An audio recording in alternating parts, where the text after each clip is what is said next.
안녕하세요. 엔타임 강사 강현입니다. 오늘 엔드타임 포커스 38강은 마지막 때 동북아 지역의 대결 구도에 대해서 같이 살펴보도록 하겠습니다.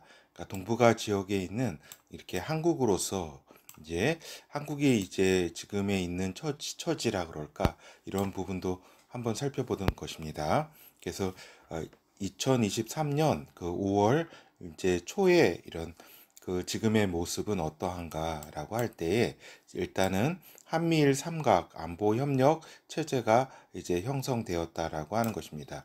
그렇죠. 그리고 오늘 말씀드릴 내용은 이제 극한의 이제 현실주의 관점에서의 내용이다라고 하는 겁니다. 그렇기 때문에 이게 다른 의견도 이렇게 존중하면서 우리 독자분의 다른 의견도 충분히 있을 수 있다. 그리고 이제 저의 이렇게 관점은 강사의 그 관점은 이제 그 동이족의 그 어떠한 그런 그 관점도 이렇게 현실주의적 관점과 같이 그 연결되어 있다라는 점도 말씀을 좀 드립니다. 그리고 이제 오늘의 조금 그 주제이기도 하지만 이제 그걸 말씀드리면 앞으로의 일본의 역할이 한국의 생존에 이제 결정적 영향을 끼치게 되는 지금의 상황이 되었다라고 하는 것입니다. 그렇죠. 그래서 이제 본어에 들어가서 이제 아직 한국은 핵을 가질 만한 국가적 역량을 갖추지 못했다라고 하는 겁니다. 그렇죠. 굉장히 좀 안타까운 안타까운 상황이라고 할 수가 있겠죠. 저도 한국이 지금의 상황 속에서 그 핵을 이렇게 독자적으로라도 갖기를 강렬히 바랬지만 이제 그런 상황은 어떻게 보면은 물 건너간 그런 상황이다라고 볼 수가 있겠습니다.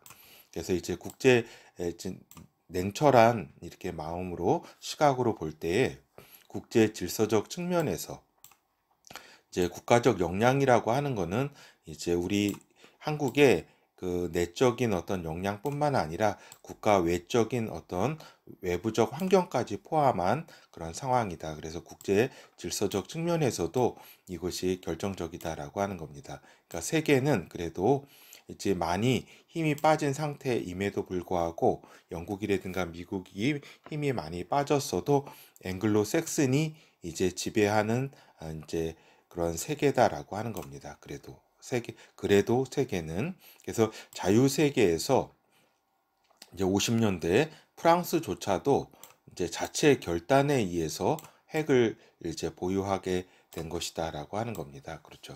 자체 결단에 의해서. 그러니까 프랑스도 어떻게 보면은 앵글로색슨의 그 1급 동맹들, 미국의 1급 동맹들에 비해서는 2급 동맹이라고 하는 것입니다. 그렇죠.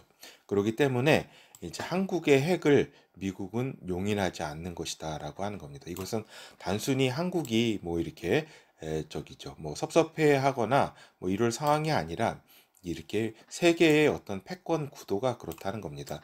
앵글로 섹슨에 의해서 세계는 지배되고 있는 상황이기 때문에 그렇다.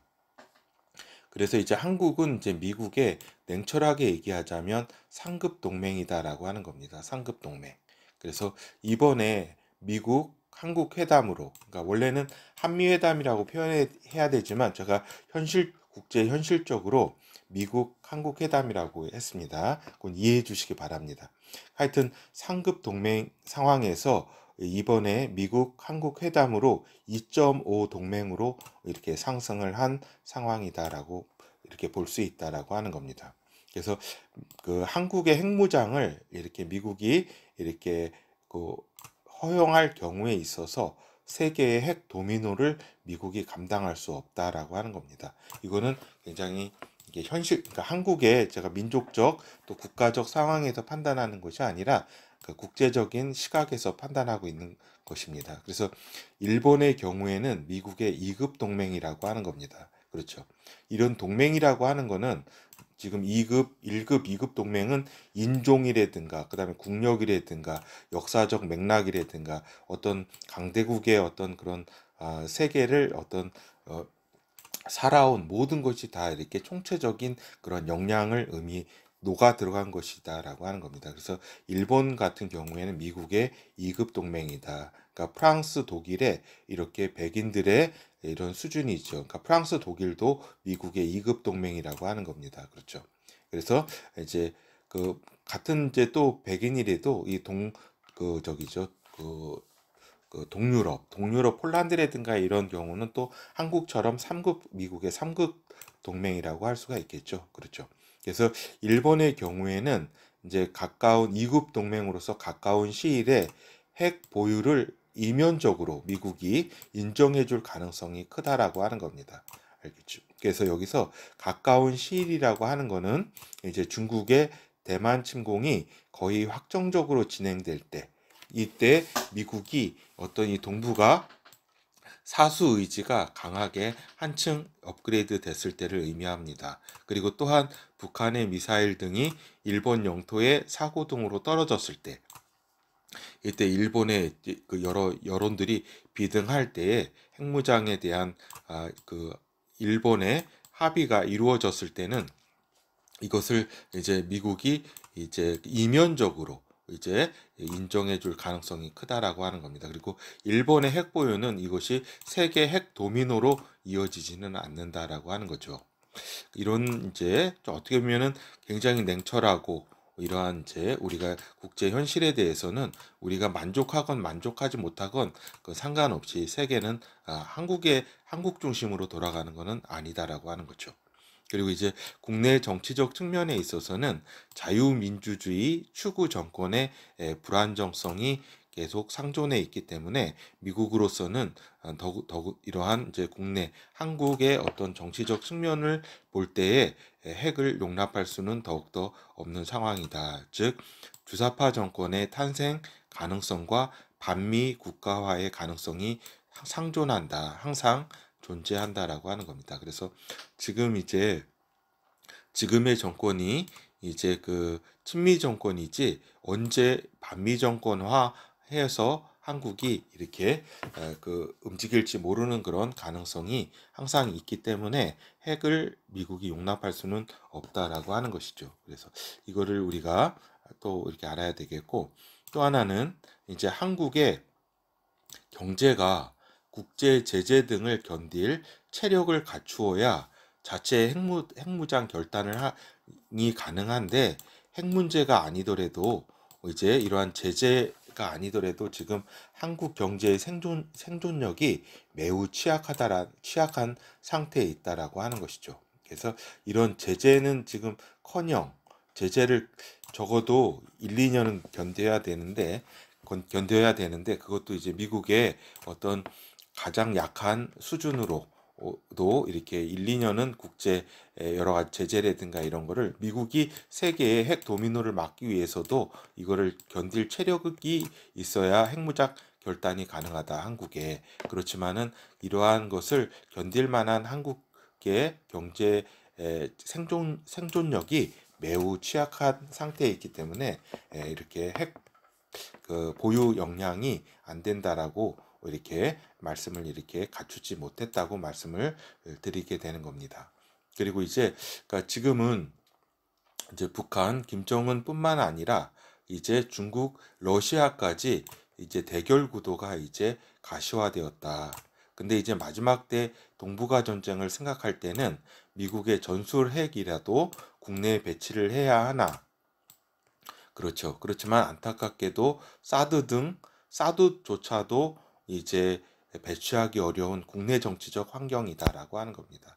우리가 이러한 이제 국제 정치적 환경이 이렇게 불안정한 상태가 아니면은 이렇게 전술 핵 정도는 두려울 수 있는 그런 이제 3급 동맹으로서의 그런 상황이긴 하지만, 왜냐면은 이게 또 지정학적으로 한국이 이제 미국, 중국 패권에 있어서 굉장히 중요한 곳이기 때문에 한국의 국내 정치가 안정돼 있다면 이렇게 전술핵을 미국도 들여오고 싶어 하지만 이제 안타깝게도 사드도 배치하기 어려운 국내 정치적 환경이라는 것을 이렇게 고려해 볼 때 그러한 역량을 갖추지를 못했다라는 거죠. 굉장히 안타까운 일이라고 할 수가 있겠습니다. 그래서 이제 이번 한미 회담을 통해서 얻은 것과 잃은 것을 한번 보도록 하겠습니다. 먼저 잃은 것 뭐냐면은 핵 원료 재처리 또는 이제 핵 잠수함 이제 보유 있잖아요. 핵 잠수함 보유라든가 제철이라든가 이런 정도는 협상력에 의해서 이제 굉장히 이렇게 가져올 수도 있는 그러한 기회가 있었는데 이 기회를 날려버렸다고 하는 것입니다. 그래서 굉장히 그 윤 대통령이 그 굉장히 설레발을 쳤다라고 하는 거죠. 그 전에 회담 전에 마치 이렇게 이러한 이 정도는 이렇게 할 어떤 의지가 있는 줄 알았는데 결국에는 이제 핵포기 각서를 쓰고 온 격이다라고 하는 겁니다. 그래서 이거는 이제 사실은 이런 쓸모없는 선언을 할 필요가 없었다.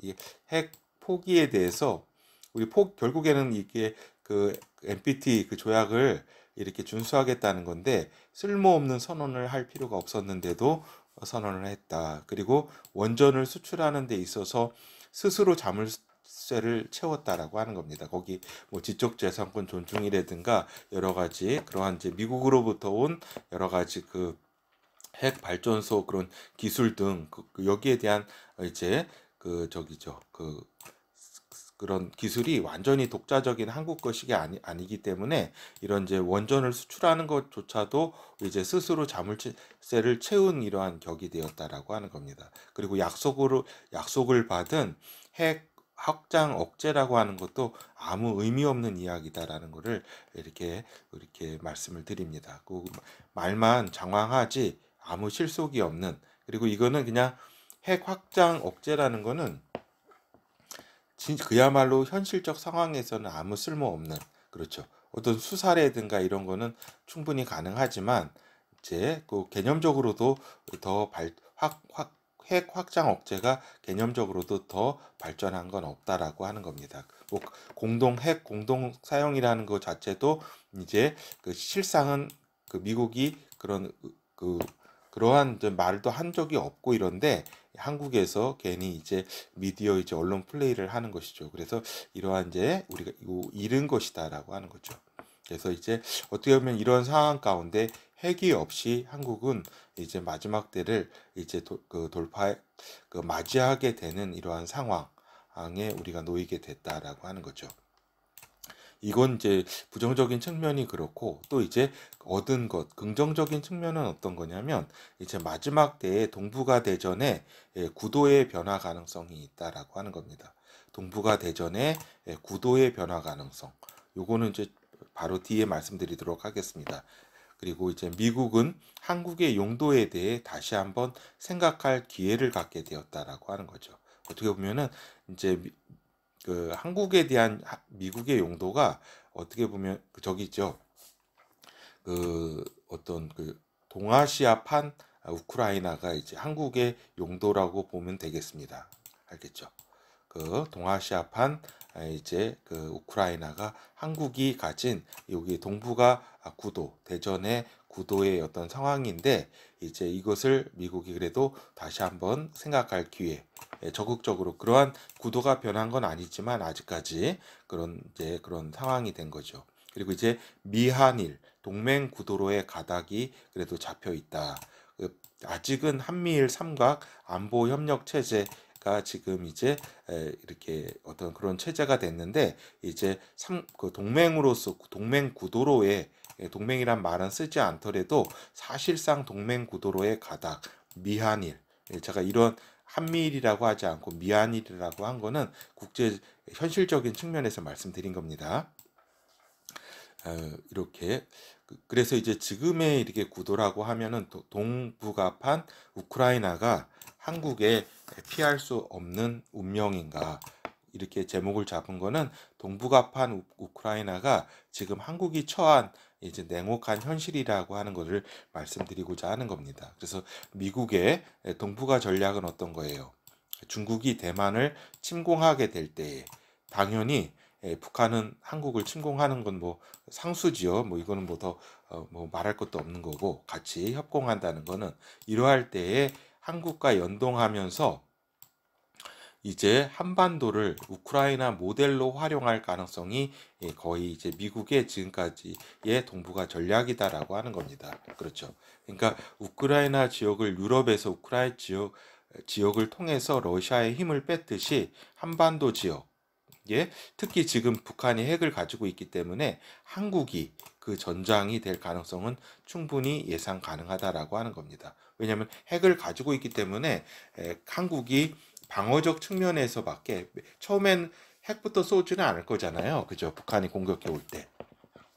그렇기 때문에 이제 재래식으로 공격해 올 때 우리가 방어적 그 이상을 저기 할 때는 또 핵이 들어오기 때문에 굉장히 이렇게 저기하다 위험한 상황이다. 물론 북한이 핵을 가지고 있기 때문에 핵을 먼저 이렇게 할 수도 있죠. 그렇지만 그때는 같이 여러 가지 상황에 빠지는 거있기 때문에 또 하여튼 지역전을 통해서 한반도 지역전을 통해서 중국의 힘을 빼는 것이 미국의 목표이다라고 하는 거죠. 그래서 결국에는 싸움을 이제 북한과 한국이 이제 죽어라고 이제 이렇게 저기 죽어 나가면서 중국이 이렇게 힘이 빠지는 거를 이제 미국의 하나의 그 전략으로 러시아와 같은 이러한 우크라이나와 같은 운명이 이제 우리 한국의 지금의 운명이다라고 하는 것입니다. 그렇죠.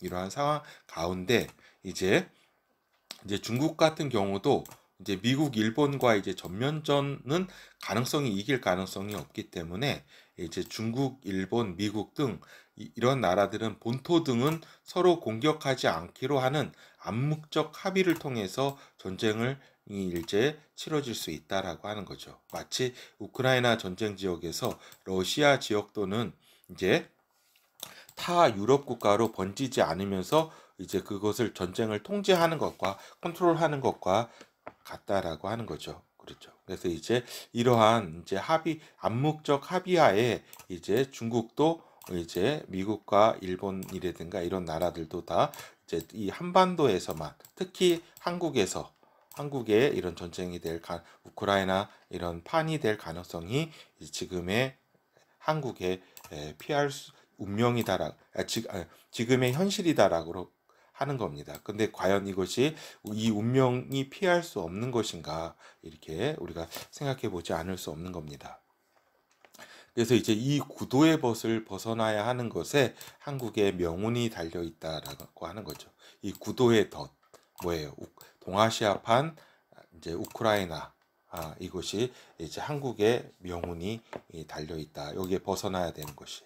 그래서 지금의 상황으로는 냉철하게 얘기하면은 이제 95% 이상 무조건 한국이 핵을 맞게 되어 있다라고 하는 겁니다. 지금의 어떤 상황으로는 95% 이상 무조건 한국이 일단 핵을 맞는다라고 보는 것이 이렇게 현실적인 판단이 합리적인 판단이라고 볼 수가 있고 또 미국은 핵으로 대응을 하지 않는다고 보는 게 95% 정도 저는 보고 있습니다. 그리고 핵으로 대응할 수 있는 가능성이 5% 그렇죠. 마침 그때 요 핵 잠수함이 뭐 부산에 저 동해에 이렇게 있거나 해가지고 즉각적으로 한 5분 안에 칠 수 있는 이러한 상황에 있을 때는 뭐 가능하겠지만 핵을 맞았을 때 이제 미국은 핵으로 대응하지 않는다는 것을 상수로 봐야 된다라는 것을 말씀을 드립니다.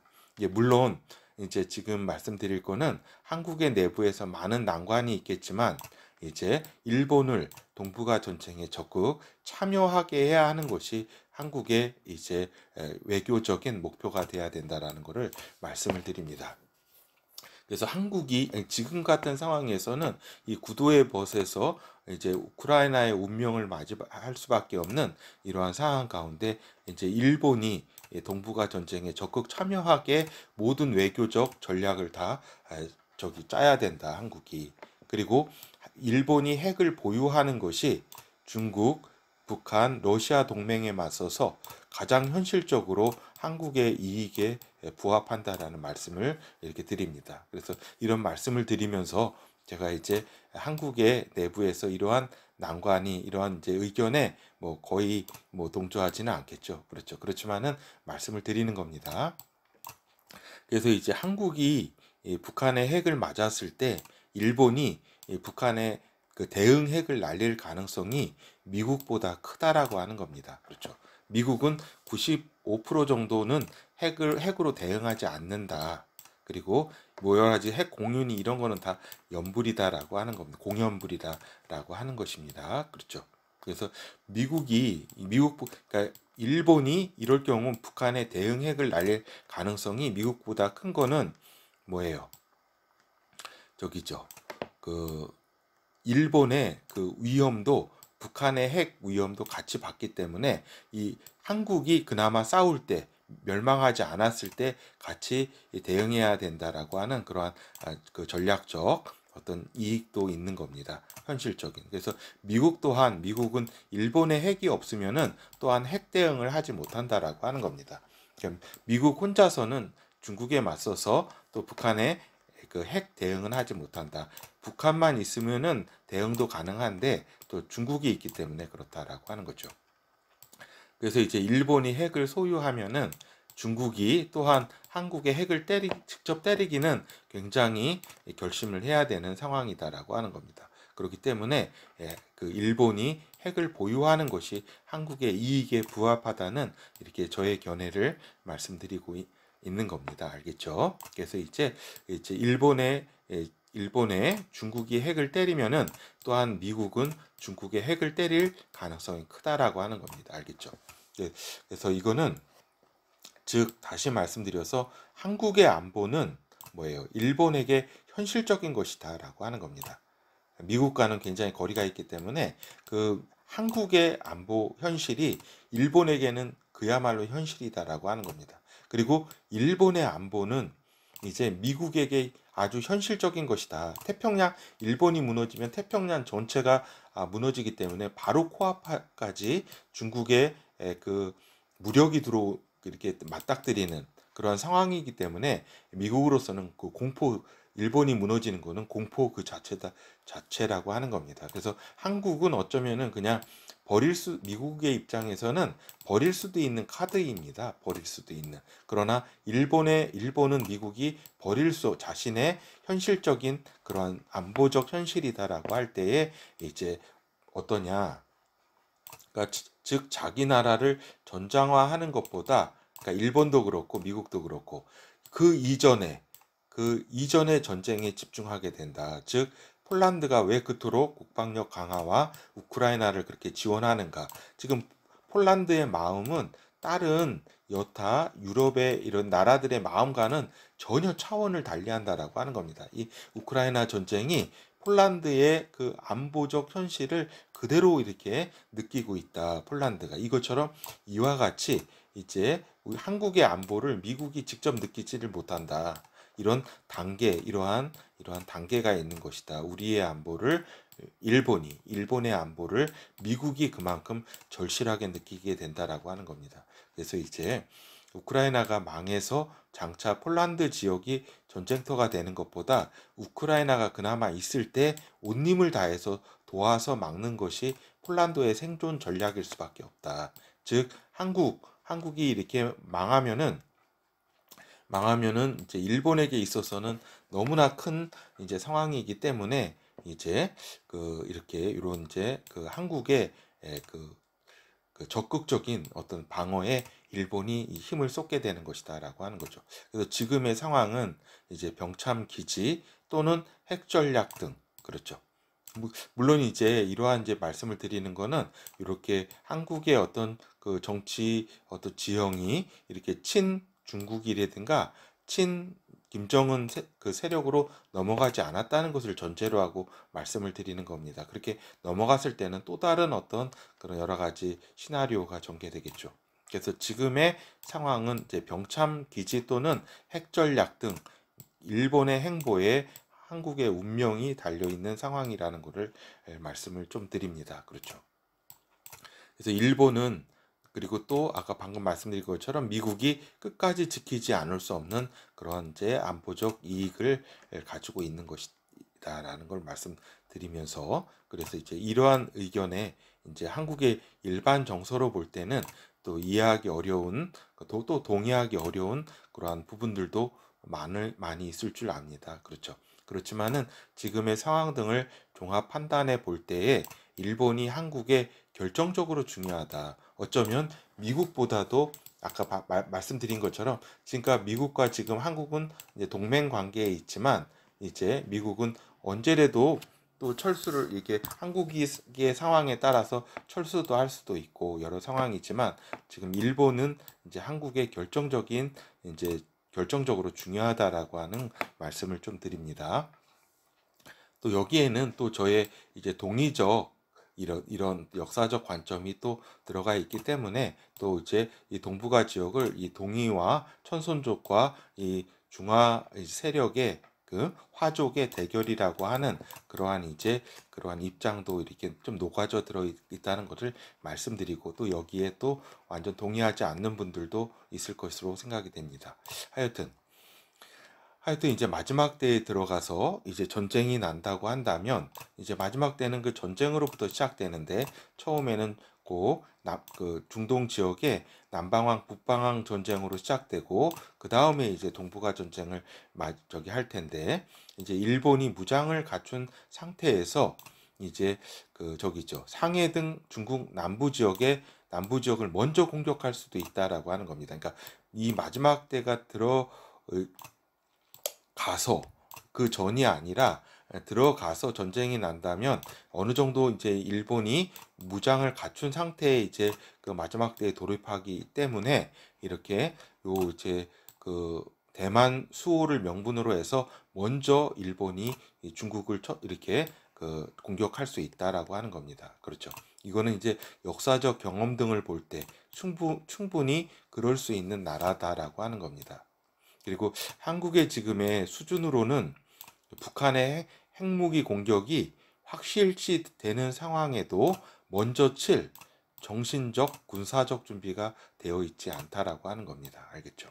그러니까 먼저 정신적인 준비가 한국은 되어 있지 않다. 핵무기가 거의 그렇게 그 확실시 되는 상황 속에서도 그저 맞고만 있을 그러한 나라다. 그러니까 안타깝지만 이것이 지금 한국의 어떤 현실이라는 것을 말씀을 드립니다.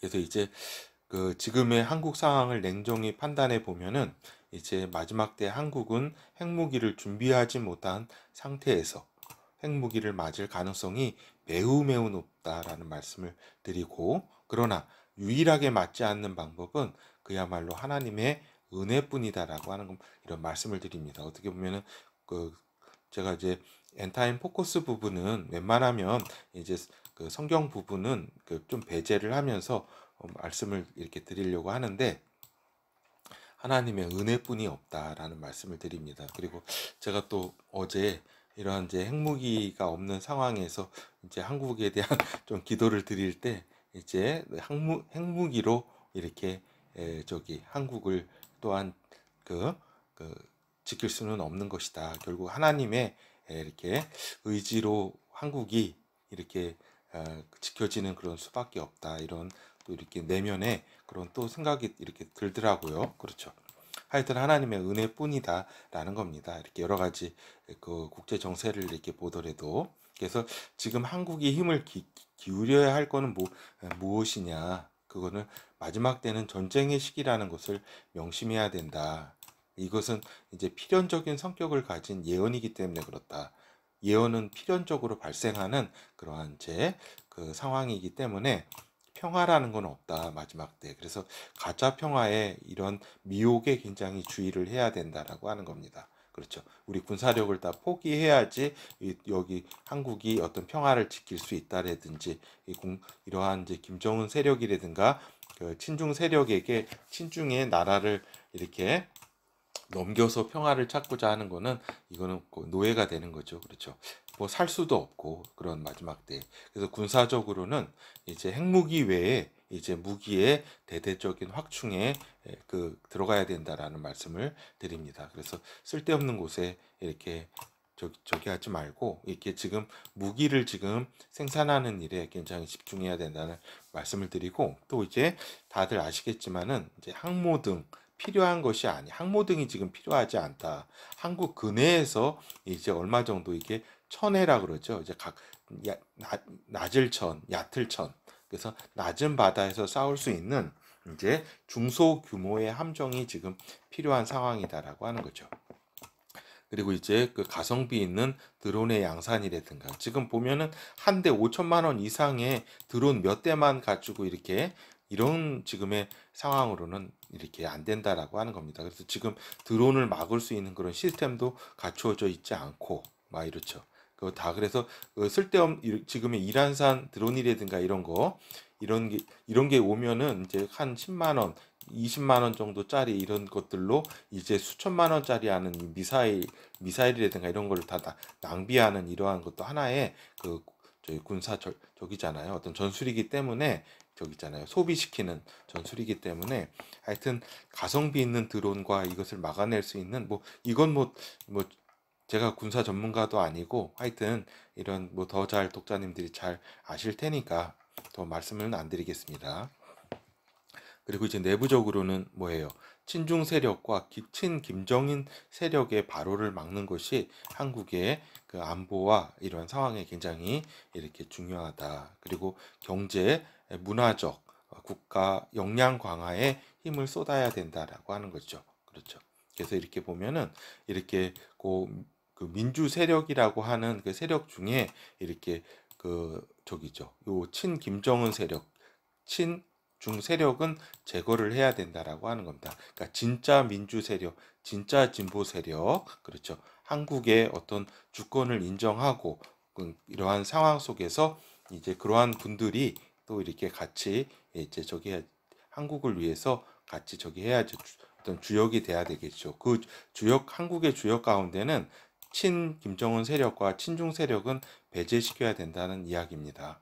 그렇죠. 그래서 결론을 말씀드리면 한국의 국제 질서적 운명은 이제 일본의 향방에 크게 영향받게 되었다는 겁니다. 이게 인정하건 인정하지 않건 이것이 이제 현실이 되었다라고 하는 거죠. 근데 또 한편 일본이 아직 정신을 차렸다고 볼 수는 없습니다. 그렇죠. 그렇지만은 그나마 이제 지금 일본의 향방이 이제 어떻게 되느냐 이거 결정이 남았는데 이제 한국은 이미 어떻게 보면은 딱 그 모든 패를 다 요번에 이제 보여주었다라고 하는 겁니다. 어떻게 보면은 좀 미련하면서도 또 어떻게 보면 이 한계 내에서 잘 이렇게 지금의 이미 이제 그 벌어진 것들은 어쩔 수 없으니까 잘 모든 것이 잘 되도록 해야 되겠죠. 하여튼 그 지금 일본의 여러 가지 향방과 결정과 이런 것들이 남아 있는 상황이고 그것에 따라서 우리가 크게 영향을 받게 되었다라고 하는 겁니다. 국제 질서적 운명이. 그래서 이제 일본이 동북아 대결의 중심으로 떠오를 때 이제 미국도 적극 동북아에 개입하게 된다라고 하는 거죠. 그래서 지금의 구도로는 아직 한국은 동북아의 우크라이나 신세로 지금 있는 상황이다라는 것을 우리가 인식을 해야 된다라고 하는 겁니다. 그렇죠. 그래서 하나의 저기 진짜 중국과 일본과 미국과 이런 나라들의 어떤 적이로서 그리고 세계의 웃음거리로 전락하는 그러한 이제 동북아의 이제 우크라이나냐 아니면은 같이 이제 일본과 이제 일본을 이제 동북아 대결의 중심으로 이렇게 내세우면서 핵도 갖게 하고 또 그리고 미국이 일본을 이렇게 또한 지키는 상황 가운데 이런 구도로의 이 변경 어떤 그런 전략을 잘 구성해야 된다라고 하는 겁니다. 그래서 이건 굉장히 또 어려운 일이기도 하죠. 왜냐하면 또 한국 이렇게 국민들의 정서라든가 이런 걸 볼 때 또 이렇게 그렇죠. 그래서 가까운 시일에 일본이 핵무장을 하는 것이 한국의 생존에 도움이 된다는 것은 제가 이제 어떻게 우리 독자님들한테는 그냥 말씀을 드리는 겁니다. 이것을 우리 독자님들이 또 동의하건 하지 않건 저희 견해니까. 그리고 또 일본도 보면은 미국만 믿다가는 대책 없는 상황에 직면하게 될 것이다라고 하는 겁니다. 그렇죠. 그렇기 때문에 일본도 이제 정신을 이제 차려야지 이러한 이제 생존을 이렇게 마지막에 할 수가 있는 거죠. 그래서 결국에는 이겁니다. 한국이 이제 핵을 맞지 않는 거는 제가 말씀드릴 거는 이제 지금 이제 저희 독자님들은 거의 신앙을 가지신 분들이 거의 대부분일 거기 때문에 하나님의 은혜에 달렸다라고 우리가 같이 또 기도를 해야 되겠죠. 핵을 맞지 않도록. 그러나 이제 하나님의 은혜에 대한 한국이 이제 배신과 또 배도 그리고 타락 등을 볼 때에 장담하기 어렵다라는 말씀도 또한 드립니다. 우리가 간절히 기도는 하지만 또 이렇게 이러한 이제 하나님 은혜에 대한 한국을 이렇게 이런 저기까지 번영시켜주고 또 이렇게 많이 이렇게 하나님의 은혜가 있음에도 불구하고 이런 이제 배신과 배도와 타락 이런 것들을 볼 때에 이렇게 굉장히 하나님이 이러한 은혜를 이렇게 주실까 이런 또 그런 마음 듭니다. 그래서 우리 독자님들 가운데 또 다니엘과 같은 그러한 기도를 드릴 수 있는 분이 나오기를 바랍니다. 예, 이상입니다.